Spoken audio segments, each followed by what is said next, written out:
Kalian sudah tahu peraturannya, ikuti perintah saya. Lindungi diri kalian setiap dan bermain dengan sportif. Let's go. Kembali sedikit.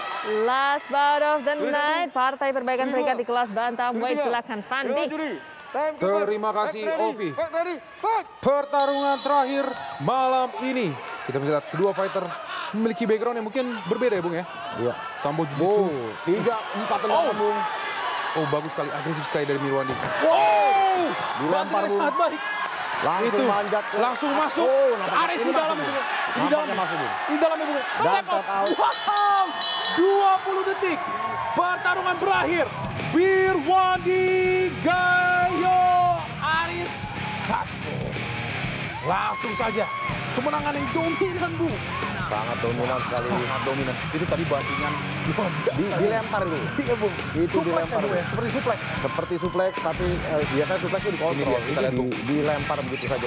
Wow, Kita lihat pukulannya. Ini dia tadi lemparan. Wow, keras sekali. Langsung mengambil back position. Ini Arensi langsung masuk. Dalam sekali dan langsung saja tap out dilakukan oleh Muhammad Riki Saputra. Luar biasa, luar biasa, luar biasa. Performa yang sangat baik.